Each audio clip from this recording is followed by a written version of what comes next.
Christine Daigle. I'm Jenna Brown. I'm Kevin Tumlinson. And I'm JD Barker. Welcome to Writers Inc. So I sent this to you guys right before we started recording, so we didn't really get a chance to talk about it. But David Morrell put something up on Twitter, or I'm sorry, X. I need to change that in my head. It's about not Twitter. About a fake publishing company overseas that's basically mimicking a real publishing company, like well enough to basically pull off that people can't tell the difference. Everything about the site is fake. Like the employees are all AI generated. The bios, all the information, and it's pretty frightening because they're getting some big dollar amounts out of people. I wanted to research it before we got on the air, but I didn't get a chance. Yeah, this stuff is so rampant. It's like it reminds me of the Ingram Spark fake that we were talking about on another episode, just to a more elevated level, I suppose, of sophistication. Check your websites, double check. Well, I guess just the thing is like you just no publishing won't make you pay. Like if someone's asking you for an upfront cost, agent, publisher, no one should be asking you to pay. No, except me. If you pay me, I will publish you. Wow. I will. I promise. That is true with what I consider to be legitimate publication, but vanity presses are still alive and well, and there are many people out there that will gladly pay a vanity press to put their book out. So like these guys fall right into that. I guess the real distinguishing factor with this one, and I should have this information in front of me. I am a horrible host. But the company name that the fake company is using is the same as a real publisher that is out there, or at least close enough where people can't tell the difference. Right. And that's what's creating the confusion, because if they Google them, they've got legitimate stuff that they're seeing. You have to really dig down into the weeds to realize that, like the domain was actually only purchased 2 months ago instead of 10 years ago. Yeah, it was it was somewhere in Australia, and I forget what it was. One of them was Something Books, and the fake is Something Books Publishing. So they just took their name and put publishing on the end. So it was. So that's devious. It is That's devious. I've been seeing other stuff lately too, AI related. Like you can do a Zoom call and you can basically be somebody else in that Zoom call. It can completely filter you out and replace you with another persona. So a man can be a woman can be a man. Like you can completely change everything down to your voice, which means they can now fake that. And even the communication itself, like that could be AI. You could be having a full-on email chain conversation going on with an AI, or a video conversation with an AI. Yeah, so it's probably some kid in the Philippines writing all this stuff. He's hanging out on the beach watching his bank account. While these bots basically do the nasty work for him. Yeah. Say potato. Say potato, Elizabeth. Say potato. I just for anyone listening, I know we get kind of a mixed crowd of authors listening to the show, but if you're new to this and you're coming in and you're thinking about a vanity press, there's really no reason to do a vanity press. There's no reason to pay anybody to publish your work. There's a million companies out there. Well, okay, that's an exaggeration. There's like 5 companies out there that will do it for free. There's a little bit of work on your part, but a lot less than you might think. Don't pay anyone to publish your books. Did you just say 5? There's 5 companies. There's like 5 companies. 6 now. The only one I use is Draft to Digital. I like Draft to Digital best because it just takes like a 10% cut of royalties instead of me having to pay them anything. Because the others actually do have fees, I think, or can have fees depending on how you use them. But no need to pay anybody for this stuff, really. Honestly. Because I am a lousy host, we actually got a listener question or a comment from last week, and I didn't get a chance to forward it to you guys, but it is from Brian C. He said, love the show with regard to Kindle translation. So it was us discussing the new Amazon translated versions of your books. I'm traditionally published and I'm in a few different countries. Foreign publishers provide more value than just the translation. They know their local market and it can be very different from the States. Right. That is a very, very good point that I didn't even think about. So like I'm in 150 different countries. My book pretty much has a different cover in every one of those countries. Right. And a lot of those covers make 0 sense sense to me. It's not something I would put on a book here in the States, but that is, what is trending in that particular part of the world. Right down to the fonts that they use, the colors that they use, where they market your book locally, the press, the bloggers, the influencers, the people they talk to. Like, they're bringing a lot more to the table than just the translation. Like, that's just a starting point. Yeah, we were talking about that this week with, because I had asked how your whole thing in Belgium and Amsterdam happened, and you have another one coming up that I won't talk about, but I think it's also the support that they're giving you to fly you over there, do these events, meet your readers. Like, you don't get that from there's another aspect, a translation bot. When it comes to the actual language, there's regional dialects and things like that to consider. So, if you were going to get your book translated into Chinese, well, there's multiple versions of Chinese, there's multiple versions of Spanish, and getting it sort of localized and regionalized is kind of a big part of these foreign rights deals. That's actually another very good point. So my Spanish publisher is located in Spain, but they cover Spanish on a worldwide basis, and like you just said, like there are different translations for Colombia and Venezuela and Honduras and Mexico than Spain and like that part of the world. Like they've got different translations happening everywhere. So just because we call it one language, there's really there's a lot of different variants going on out there. And I don't know how Amazon's going to handle that either. I mean, at some point they'll probably work that in. But I doubt that they're doing that out of the gate. Yeah. So anyway, all right. What is in the news? Well, first up, and I'm going to take a stab. Well, actually, you guys can tell me. Is it pronounced Sheen or Shane? I actually don't know. I'm going to say Sheen. Do we all agree on Sheen? Sheen? Yes. Sure. Okay. Sheen expands into book selling with Alibri partnership. Sheen took over the world of fast fashion and now is entering book selling via partnership with Alibri, adding over 100,000 used titles plus affordable textbooks to Sheen's U.S. marketplace in time for the holidays. The move targets Gen Z's renewed interest in print. In Sheen's survey, a third of respondents read daily or weekly, with romance, fantasy, and mystery leading. Sheen says it will expand the Alibri selection over the coming months to meet growing demand from its community. This is interesting. My biggest takeaway out of this was Gen Z's renewed interest in print. This is the first time I've heard that. But yeah, I know that this company, this fashion company, they do these like TikTok hauls for like fashion and stuff like that. So I'm wondering if now we're going to start seeing books in their TikTok hauls. What's a TikTok haul? I guess you can get all this stuff bundled together. It's like, I've been saying about this renewed interest in print for quite some time.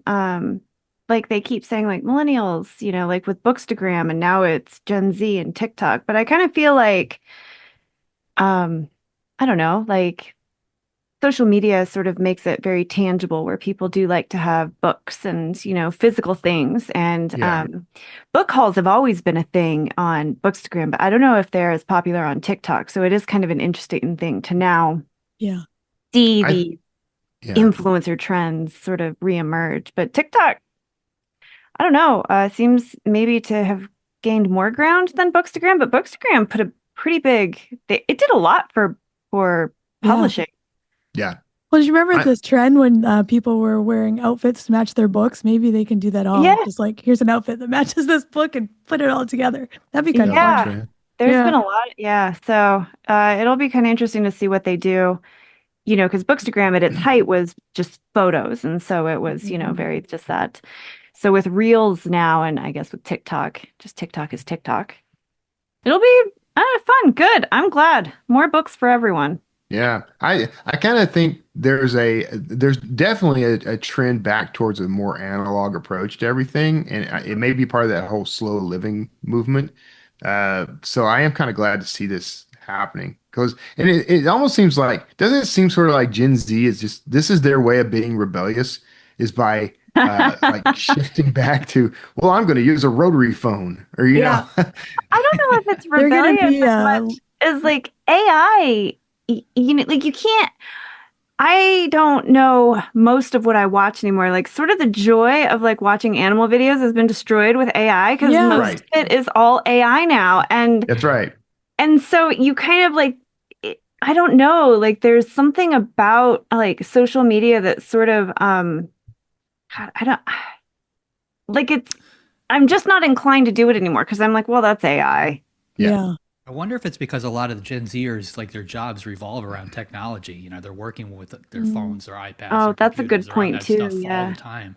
Yeah. Yeah. So who wants to come home and then stare at that same screen to relax? You look for something different. Yeah. That's a very good point. That's kind of like I had a call with the guy, the new marketing guy at Scrivener a couple of days ago, and we were talking about how like I told him that, I've been writing all my life, and then I was a copywriter for decades in the marketing world.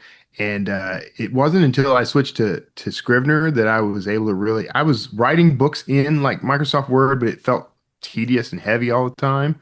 But just switching environments made it like open up for me. Yeah. And I think it's kind of something similar. Like, yeah, you could, they're probably, you could play an infinite playlist of music from Spotify, but it's kind of more interesting to have that record player and some vinyl, you know.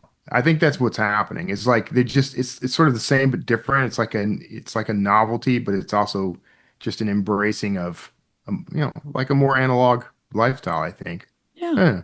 Whatever. I talk a little bit about this on my YouTube channel, by the way. Go subscribe. Second up, quick plug right there. So, Sourcebooks cracks the big five. Sourcebooks is now number 5 in U.S. print sales, edging past Macmillan per internal analysis of Circana BookScan. Macmillan counters it's still number 5 when all formats and dollars are included. Though 75% owned by Penguin Random House, Sourcebooks operates independently and also manages Callisto. Heavy focus on print has driven explosive growth. The house is scaling fast, staff up 55%, new teams for international, bespoke publishing and fandom marketing, plus integrated publicity and marketing for each imprint. I'd love to get somebody from Sourcebooks on the podcast just to talk about all this, because they've honestly come kind of from nowhere. The company's not that old, right? Maybe 10 years, 15 years at the most. Yeah. Yeah. They've cultivated some very, very big names. Like Frida McFadden is on there, a bunch of other ones. And they built those. I think it's kind of funny that Macmillan's, kind of pointing out, well, if you include ebooks and you include this and that, we're still ahead. But I think the hardest mountain to climb is to actually, hit number 5 because of print. Yeah. Like print seems to be the hardest way to get it done, and they're beating them, based on that. But that's really cool. I'd love to hear that from the people behind it. Yeah. So is it the big 6 now? Is that where we're at? The big 6 instead of the big 5? Maybe that's how Macmillan stays. It's the big 4.5. The big 4.5. Yeah. I'm glad to see it. I want to see more of this. I want to see, I kind of want to see the whole marketplace get this inevitable shakeup that it's getting, but also like I want to see new powerhouses emerge. There's something of a monopoly on the industry, and I think it's hurt the business. I think that's part of the reason why there's been a decline in reading and book sales is because look at what they tend to do. It's just like the Hollywood system. Like they tend to only gravitate towards what they think is a sure hit. And so they take fewer risks. And so you get less breakout, less new discovery. And so people aren't as excited about it anymore. If I just want to read the same old stuff all the time, I got plenty of books to choose from, but getting something new and innovative and exciting, that's, the indie world is kind of doing a lot of that, but they have a discoverability problem because they don't have shelf space and stuff like that. So, I kind of want to see growth in this area. All right, last story: predatory opt-outs. The speculators come for the Anthropic copyright settlement. An Arizona law firm called Claims Hero is aggressively urging authors to opt out of the Anthropic copyright settlement, promising the possibility of much bigger payouts, even though they have no connection to the case and are pushing authors toward a speculative lawsuit that may never happen. Plaintiffs' counsel and Judge Alsop have accused Claims Hero of using misleading and deceptive tactics, including ads that exaggerate potential damages. The judge called the effort, quote, a fraud of immense proportions. ordered Claims Hero to take down or correct its materials and demanded the names of any authors who signed up. Authors who opt out lose their guaranteed settlement payment, potentially remove co-rights holders without warning, and gamble on a future lawsuit that may fail or never be filed. Writers should make this decision carefully and not be swayed by promises of, quote, huge payouts. Mo money, mo problems. This one bothers me for a couple different reasons. Like any class action suit that I've ever seen or been part of or read about, like the piece that you get is nowhere near the piece that you actually deserve or should have gotten based on whatever, crime was committed. And that's kind of where we're at with Anthropic. Like they've got a settlement out there. The judge is obviously going to push for it because this makes everything go away without the company having to fold. But the authors, the bottom line is they're not getting compensated what they should be based on this. But when you look at this though, like this is not the way to do it either. There's not another class action suit that you can jump onto. You're basically giving up a little bit, that you would have gotten for zero. So that's not a win either. And there really is no right answer. I mean, the only right answer would be for every author to sue Anthropic individually and take that company down for doing it, and then go after ChatGPT and go after every single one of them to, take them all down. And then the next guy who comes up to the plate's not going to do that. They're going to find some other way to create AI without it. In my mind, that's the right way to do it. That is never going to happen. Nope. So, I think at this point, if you're an author, if you're getting part of that settlement, I think you just need to take the little bit that they're willing to give you because it's probably all you're ever going to see. Yeah. If I were Anthropic, I might have actually created a company like Claims Hero, or got a law firm on board to do this just to get people to pull out of the class action. Just not to be all conspiracy theorist about it, but I'm just saying, if I were a multi-billion-dollar company trying to save my bottom line. I'm a bigger conspiracy theorist than you. It's fine. It's fine, Kevin. Yeah, the problem is it's expensive to file lawsuits individually. So most people don't have the means to do that. So, yeah. Well, and I guess like the too good to be true, right? Like when something's too good to be true, like even if, like JD said, it's deserved or just, right? Like, sometimes getting something definite is better than a potential maybe. And especially the more questionable that maybe becomes, right? Because like you said, it's expensive. And there are legal things that companies do all the time to avoid lawsuits, bankruptcy, or they sell to someone else. And now I don't know the ins and outs particularly of that law, but I know that they are very clever when it comes to their legal loopholes. So, I would just say be careful. Yeah. I kind of doubt anybody is ever going to see, anybody but the lawyers will ever see anything more than maybe a Starbucks gift card out of this whole scenario. Like I've never, any of these things I've ever been involved in, the class action is spread out so much that even if they got a verdict for like billions of dollars, the thing that hits your pocket is like at most. I mean, I get to be thrilled by $10. I had a check one time from an Apple class action for $1.35. And it was for my keyboard that I actually had to pay $300 out of pocket to have them fix. Yeah. So I recouped an entire $1.35 for my trouble. So I don't have much faith in anything. Yeah. You have a story. Share it with the world. Ingram Spark offers everything you need to publish, promote, sell, and print your book. Reach millions of readers worldwide with powerful tools created for independent authors. Get started for free at ingramspark.com/learn more. All right, JD, who's up this week? This week we've got Richard Kirschenbaum on. Richard's the CEO and founder of SWG SWAT, a high-profile boutique branding agency he launched in 2011. His latest novel is called The Hollywood Fix, and it centers around the real-life star makers in Tinseltown, the Fixers. I really like this one. Here he is, Richard Kirschenbaum. All right, Richard, welcome to the show. Oh, I'm so happy and excited to be here. Thank you for having me. Yeah, we're excited to have you. So you come from the world of advertising and branding. What made you want to write fiction? Well, I think I've always been in a field that's been about storytelling, and I started out also as a comedy writer, wrote for Joan Rivers, among other people, and had a journey in my career as a copywriter. So it's been, the written word has always been my avocation and something I love, and so it was natural that I've evolved into a novelist. Yeah. And so was Rouge your debut that you did with St. Martin's, or had you written books before that one? I've done a few couple of business books and I did, a relationship book. Yeah, but Rouge was my first novel. And it was well received and then it was optioned by the famous, wonderful, and fabulous Wendy Feinerman, who is currently doing the new Devil Wears Prada movie, which I had a cameo in, Oh, interesting. nice. And she sold that to Sony. So there's always been a lot of interest in my work as well in Hollywood.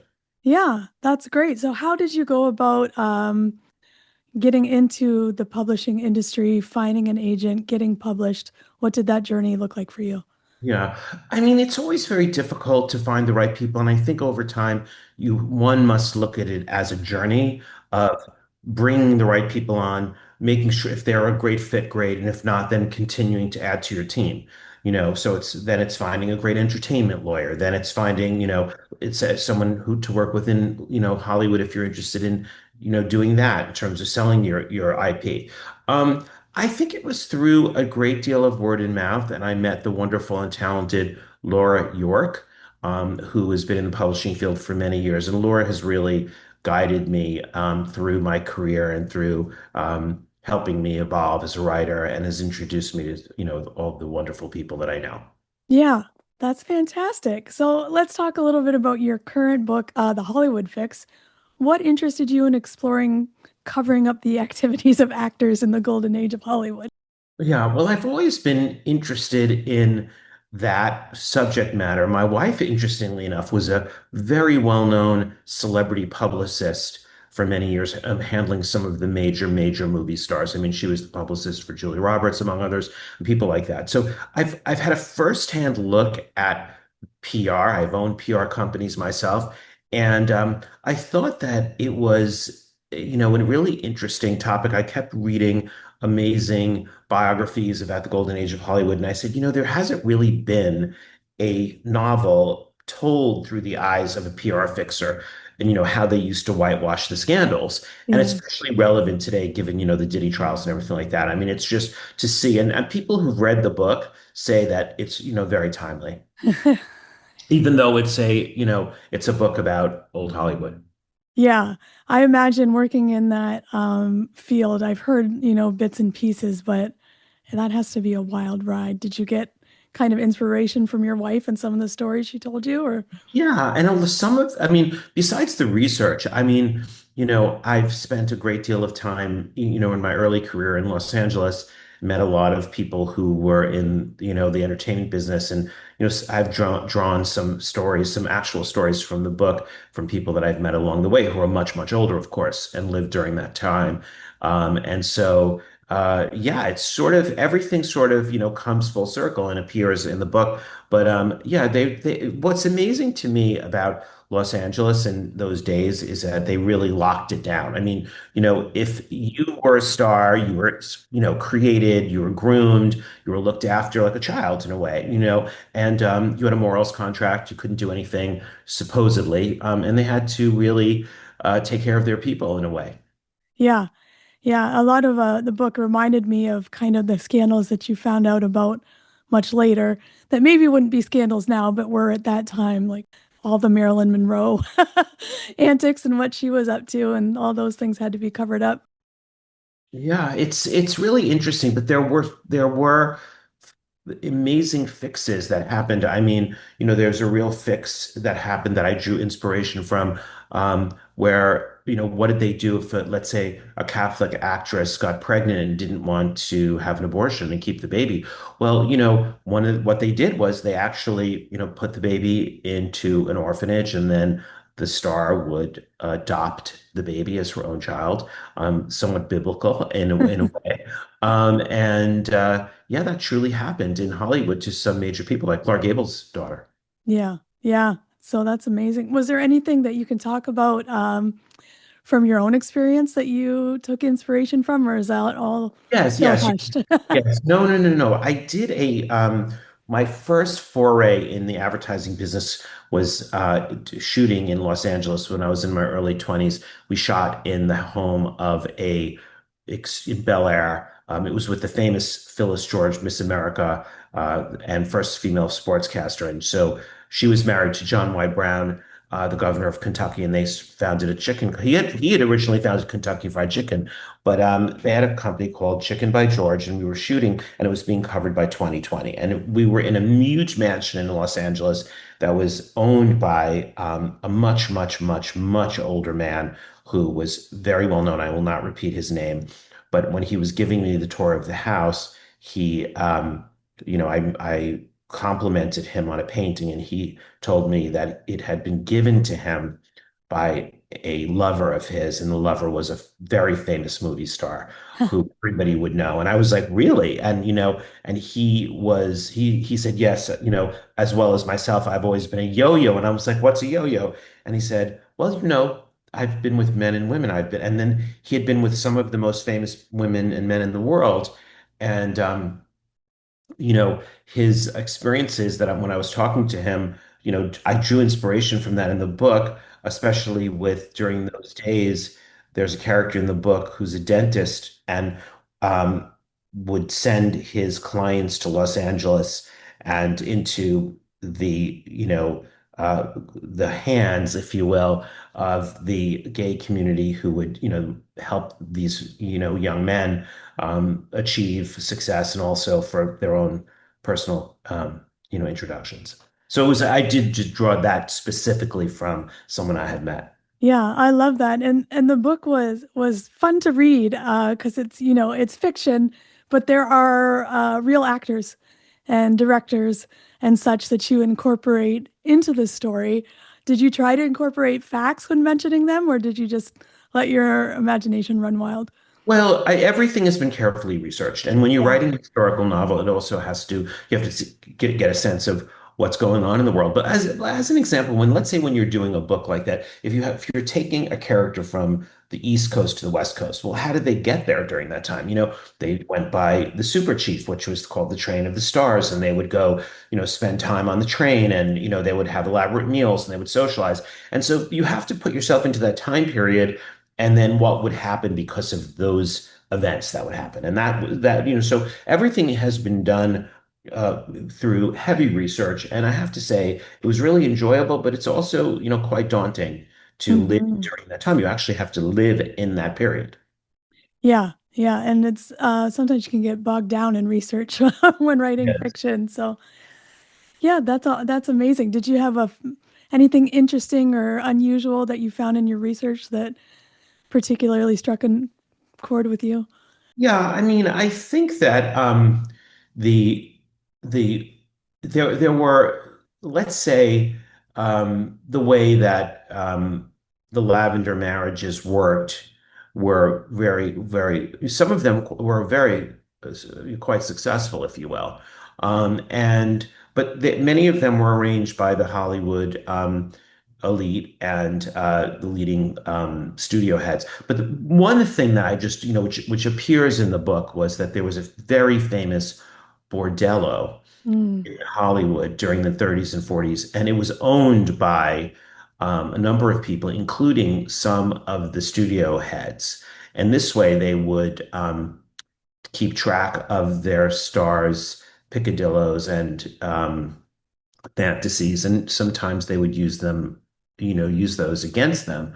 But there was one in particular, that appears in the book where they would make up the young ladies to look like movie stars. So if you Yeah. wanted to spend the night with Lana Turner or Rita Hayworth, you would go to this particular bordello and they would dress the women in wigs and makeup and they would look like them. And that was a true house of ill repute, which was in LA, and it was quite famous, and many notably there were a couple of stars that got their start at that bordello or discovered. And there's a fine line between some of and there was even an instance of one or two of, highly sexed female stars who would work there undercover.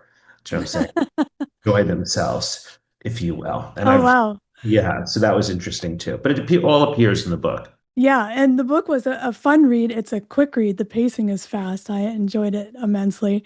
Um, I just want to shift gears a little bit, if you don't mind, since you Sure. are an advertising expert and our listeners have always questions about marketing. Um, so writers today are told they kind of need to think of themselves as a brand. For Yes. someone just starting out, what does that mean? Where do you think they should begin with an author book? Well, I think that you really have to look at the truth, your inner truth and your story. So let's say if I just finished watching Boots, I don't know if Mhm. anyone else has watched that, I but watched the trailer. I'm dying to watch it. So yeah, that's great. on my list. It was executive produced by the late Norman Lear, who was actually a client and a friend that gave me a great quote for my last book before he died. But it was interesting that Norman picked the subject matter because, Norman had an amazing eye. But what's really amazing about, the central character in the book, and it was written by Gay Marine, do you know what I'm saying, was that it's his story is his truth. And he's built his platform around his truth. And I think that, I'm a you know, native New Yorker. I've grown up here. I intersect between the worlds of New York and Los Angeles, and have you know spent many a year, even younger, in Los Angeles, the Beverly Hills Hotel, and things like that. So I draw inspiration from my truth, and so I think in terms of building a brand. It's very difficult to build a brand if you're trying to be something you're not. You have to go to your inner truth of who you are, what you represent, what your life experience has been, because it is true that you have to draw, through your experience. Now, I always say the character writes the book, and I'm not, if there's a murder in the book, or there's a murderer in the book, or there's, a, let's say someone who is an a pilot in the book. I'm not a pilot, do you know what I'm saying, or any of those things. But the truth of the matter is that, but the genre, the sense of what you're interested in, do you know what I'm saying, has to come from your life experiences and who you are. And so, as an example, with the Hollywood Fix, which is of course on pre-order on Amazon and Barnes and Nobles and places like that. And it's gotten great reviews. I'm very excited about it. But I've drawn from my own experiences, and I feel I can deliver the truth. And that's where the reviews really come in, because people have said, you really do, it's really a bird's eye view into this. And, listen, I've worked for the studios in marketing. I've worked, doing their, campaigns. I've done, movie posters. I've done theater posters for people like Woody Allen and Norman Lear and things like that. I've worked with the best, and I understand, what it takes to sell a movie, to create a movie. So a lot of that insider knowledge has been transferred to the novel. If you're a Marine, and you can deliver a story about a Marine that, resonates with people, or you're a construction worker and you have a really interesting story to tell, you know what I'm saying? Or you're a woman who, works in Walmart and, but you have a really interesting story. People want to know. It's not necessarily relegated to, what profession or where. It's the beauty of who you are and what you can bring to tell the story that you want to tell. And it can happen anywhere at any time. Yeah, I love that. I think that's something that we try as authors, is to bring that authenticity, right? They bring your personality, bring your authenticity, but lots of writers feel very uncomfortable promoting themselves. So would you have any kind of advice for authors who want to market with authenticity First, without feeling yeah, like salesy? Yeah. it's a great question, and I can only say that everyone, first of all, everyone is a story. Everyone has a story to tell, and everyone's story is beautiful and interesting to other people. That's first and foremost. But the first part of it is, to be a writer, you have to tell the truth and you have to not be afraid. And so, for example, when it comes to writing a sex scene or a love scene, I have children, and I have a wife, and even, I'm writing about, lavender marriages, or I'm writing a love scene between two men. I have to feel comfortable that when I'm writing it, that, I can write those characters and not feel that I'm going to be judged or that there is embarrassment in those ways. And so, that's something that I had to conquer myself because I wanted to tell stories, and not everyone's story is my story. So, but again, you have to be good at that, and you have to put yourself into the mind. So the first thing you have to do is be able to tell the truth. And you have to be able to be not, be fearless.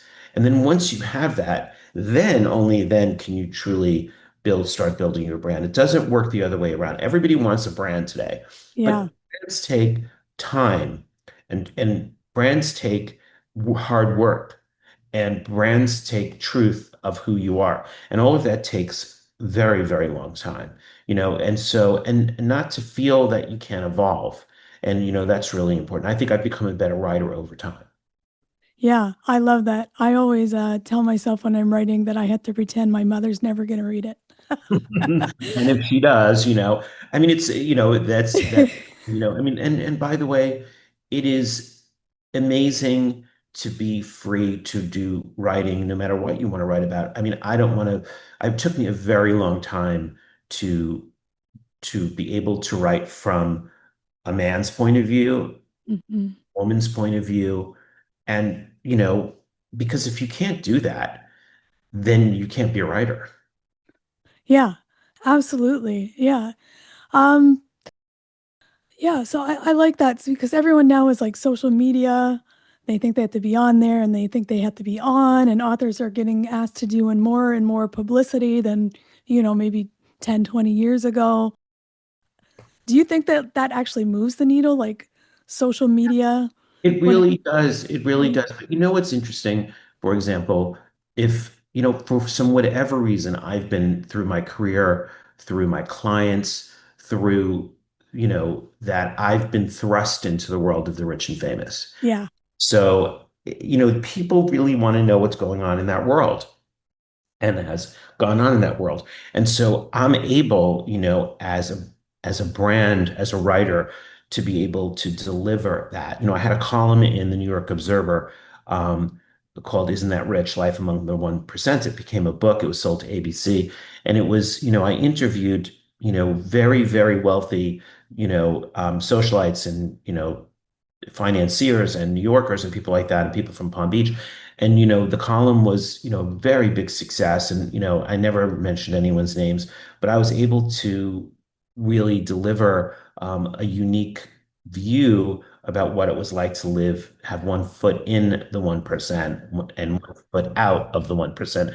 And people really responded to the material, but it was very controversial. The thing also is you have to be, if you're a writer and you're going to do anything great, you may ruffle a few feathers. And I remember going to more than one cocktail party in the Hamptons or down in Palm Beach or wherever, and people would point to me and they would, say, "Oh, there's that guy who writes those. You shouldn't be right." I can't tell you how many people come up to me and go, "You shouldn't be writing that about us, people like us." And I said, "What do you mean, people like us?" And so, but it took me again a long time to be comfortable in terms of writing about things I wanted to write about and not seeking people's approval. yeah. I think, that can get into your head, what people are saying. And I don't know. I don't read my reviews. Do you read your reviews? Yeah, I You do? really do. My reviews, I know this is going to sound terrible, and maybe I have great reviews. Like the book is like, we've had, the Hollywood Fix has, been on NetGalley and, Yeah. Amazon and several, they're all 5-star reviews. So it's like for the most part. So I'm like, I mean, I would feel badly if I was getting 1 and 2-star reviews. At the same time, as I said before, there are, I'll have like 10 reviews at a time, let's say, and it'll be like 5-star, 5-star, 5-star. And then every once in a while there'll be a hater and it'll be like 1 star. But I like being polarizing. It's really interesting. If you're in the middle, that's where I would have the worst time. Like I don't mind if somebody loves it or somebody hates it. I would mind it if people were indifferent. Yeah. So embrace your negative haters. Yeah, it's just, yeah, some people are gonna, not everybody's gonna like you or like what you do. I mean, it's fine, And I once there was a guy that I was friendly with, and I remember calling him up on the phone. I said, "Well, I heard you're, saying negative things about the writing." And he he tried to recover and said, "Well, I'm your true friend. I'm the one who'll tell you what I really think." And I said, "But that's the whole problem. You're not talking to me about it. You're talking to other people about it." So I think that, but again, the weeding out process, whether it's personal or professional, sometimes you have to do that too. Like, but I don't want people in my life. I don't mind if someone gives me healthy criticism. There's a difference Yeah. between, healthy criticism to make you a better writer and people just bad talking you. Do you know what I'm saying? But you can't be afraid of those things because again, if you're going to be, interesting and exciting and, provide people with something that they're really going to think is, wow, that's something really fun to read. Well, then, yeah, you're going to ruffle a few feathers along the way. And and whether it's your friends, your family, people that you know. And so you can't worry about that. That's just all that worry is, just standing in the way of you and the story that you want to tell. Yeah. And I guess they always say there's no such thing as bad press or bad attention. I'm, Well, I mean, it depends on, I wouldn't think Prince Andrew would probably agree with well, that. yeah, maybe not right now. Yeah. Sorry about your titles, Prince Andrew, I guess. I don't know. Right. But I So, think but for the most part, I think it's true. yeah. So I'm curious, coming from advertising, that's really storytelling. And you Yes. want to be big and splashy and make an impact. And that's kind of the point, right? And to emotionally connect with Yeah. audiences. Do you have any tips that you've brought from that world to your fiction? Yeah. Well, the most amazing thing that I'm going to tell you is that also who you meet along the way will guide you. So if you can believe it, I was hired as a young copywriter by none other than James Patterson before he became the world's most famous Nice. author. And James hired me at J. Walter Thompson. And when you said that the story moves along quickly, one of the great lessons I learned in advertising and also in writing is that James really invented the three-page chapter, if you will, because what he really understood, and this is why one of the reasons why he's such an amazing success and a great storyteller, is that people, don't have a huge amount of time. They want to feel accomplished. At the end of the evening, they want to get into bed and they want to read a chapter. But if a chapter is 20 pages long, Yeah. you're never going to, it's never going to move the story along. And so he was one of the first people to really do that and to really sort of the brevity of telling a story and to move the story quickly. And so I learned that from him, and it was one of the great gifts. And the other thing was when I was writing for Joan Rivers, by the way, $8 a joke, my friends. That was $8 a joke. $8 a joke. What at one time I actually took one of the checks and framed it because it was worth more than the actual paycheck. But Joan was amazing, and Joan gave me a great lesson. I once wrote this joke, and she said to me, she said, "Richard," she edited it and she said, there's you can't have two punchlines in a joke. Like she said, make sure that it breathes and it's able to sing on its own. So, she sliced and diced the joke, and the joke went from being, relatively unfunny, even though I thought it was funny at the time, to really funny by just the air that you give and the editing process. So I think that, I try with every client and with every person that I meet that I respect to take away one thing from those people. And so, for example, in my advertising career, I was hired by Steve Wynn and a great Elaine Wynn in Las Vegas, and I created the Wynn logo and for the Wynn Hotel, Yeah. the signature that was Steve's signature. And Steve was all about the details. And that's one of the things I took about him. He could walk through a casino, he could see a rapper on the floor, you know, 20 feet away, and he would walk over and pick it up, or he would recognize, that a croupier, say, "Hey, Donna, is that a new hairstyle?" I mean, it was unbelievable to me. And, but again, it was all in the details. Hmm. And at the end of the signature of the win, there's a little period. And Steve said to me, "I don't understand. Why are we including that period?" I said, "That's part of your signature. There's a little dot at the end." I said, "And that's you being declarative." And he loved that because that was part of his brand and his signature and the fact that he's all about the details. So everything is about the person and their story to tell and who they are and the level of authenticity they bring to the table. And I hope that when people read the Hollywood Fix, they're going to really love the details, the details in the book, what it was like to live in the 1930s and 40s, what it was like to be, trapped in Europe and then have to come to the United States and be transformed into a star, what you had to leave behind, the details about not being able to access funds in a Swiss bank account because you didn't have the death certificate, at a time when there were no death certificates to have, or eating in a restaurant in Beverly Hills during that time and realizing, where the Cobb salad was invented, if you will, or what it was like to have lunch at the Brown Derby. I mean, those things are really fun. And I think that, or the fact that Hedda Hopper, the great PR publicist, who controlled, the social press for this Hollywood stars, loved her hats, and she always wore an amazing hat and she was always veiled in these hats and amazing. I mean, those are the little details that make a book really, scrumptious, I think, right? Yeah, I think so. And there are plenty in there. And I think also your dialogue is great. It feels so authentic to that time period and to the people. Um, and the humor. So you said you wrote for Joan Rivers. You've got Groucho in there, and he has a few great lines that I don't were those your jokes or Some of them were yeah. his, and some of them were my own. But for example, the character of Solomon Myers, who's the great movie executive, Hmm.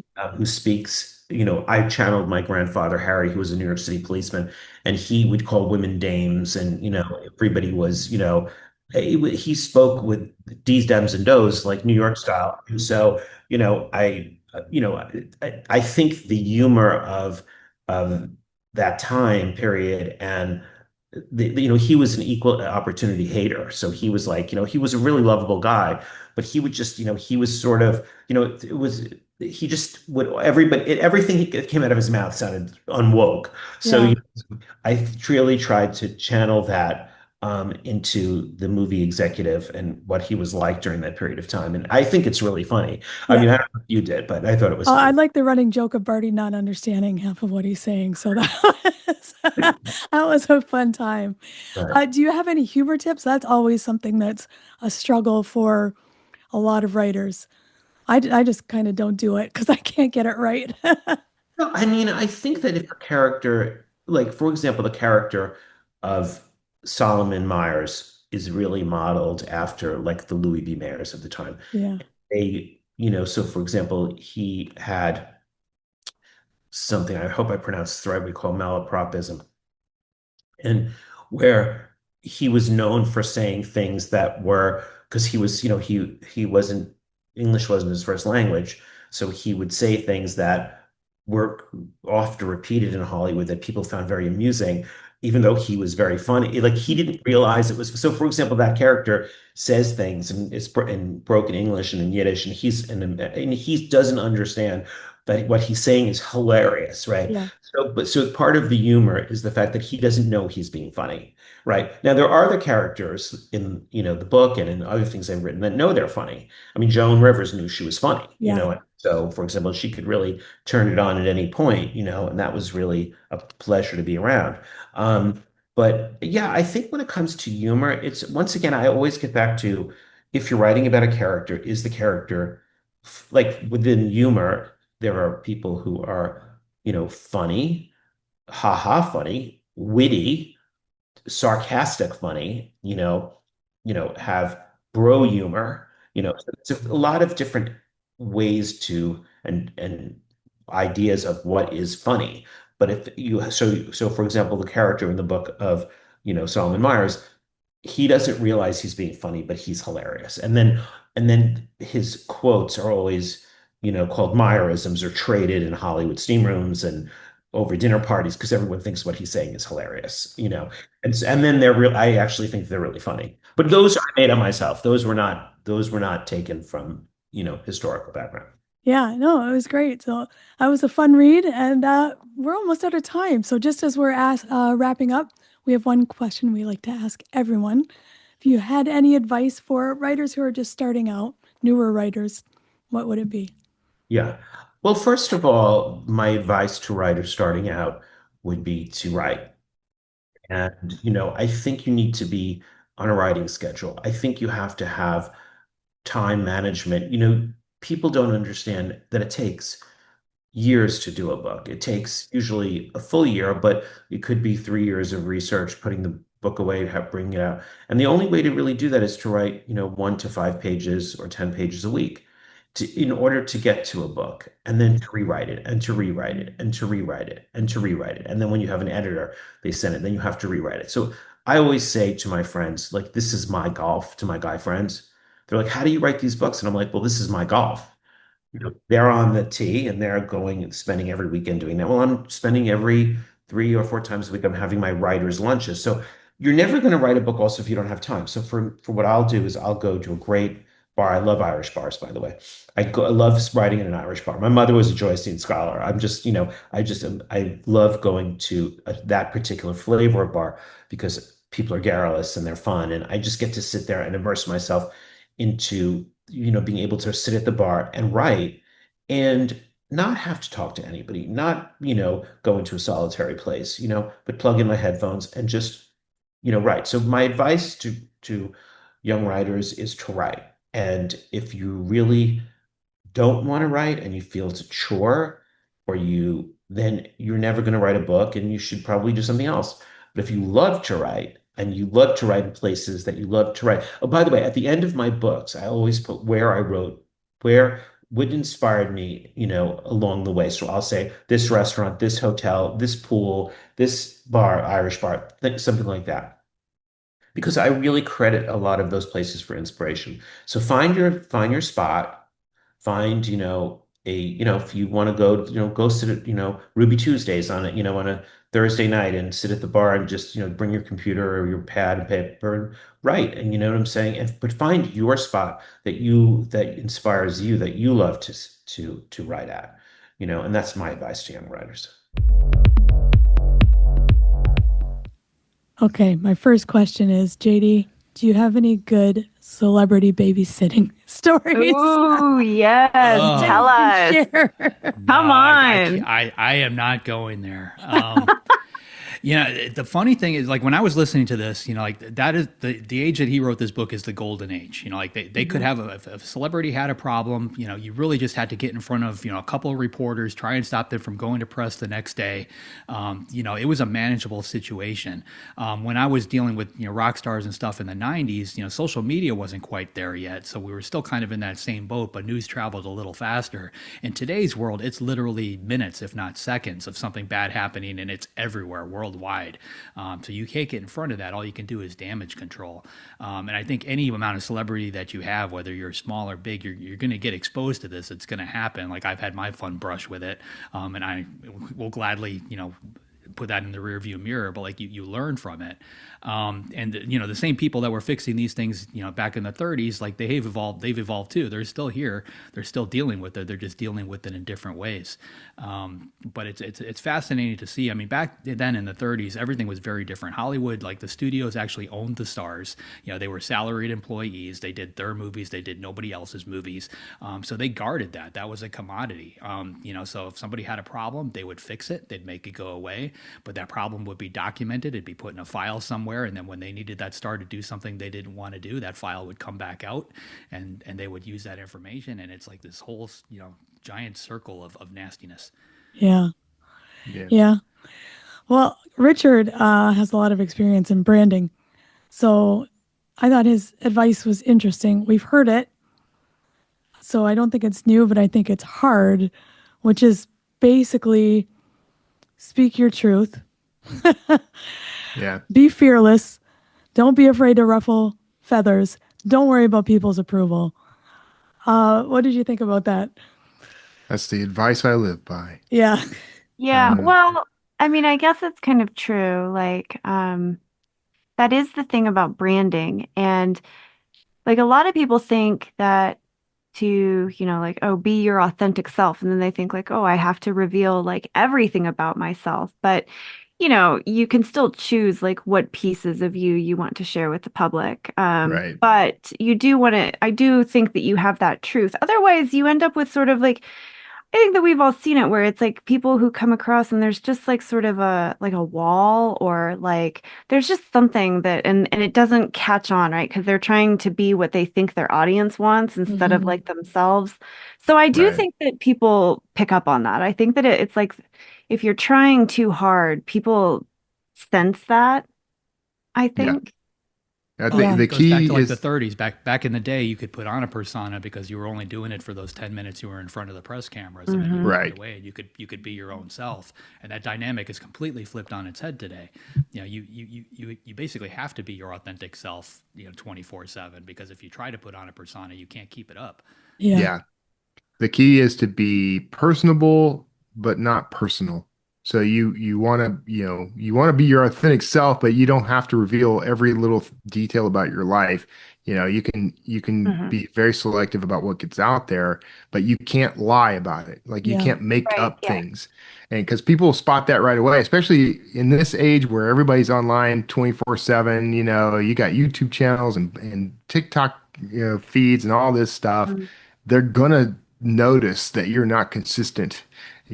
So it's easier to be consistent when you are being yourself and telling the truth than it is to maintain a persona. Well, and I also think like kind of going back to what JD said, like back in like the 30s, right? Like the people who were doing this were also like skilled actors, right? And so they were very versed in portraying different people, right? And so now, because we do sort of have more of that like unfiltered, unedited, quote unquote. I know everyone edits and filters, but it's more, you're not necessarily, you could have a public persona and not necessarily be an actor. And acting is very, very, very hard to do it like in a way that, someone believes that you're someone else. That's very, very, very hard. And I think that's why people pick up on when it's not, when you're putting on a show. If you're not, it's very difficult. And I think it's very easy to get quote unquote caught, I think. Yeah.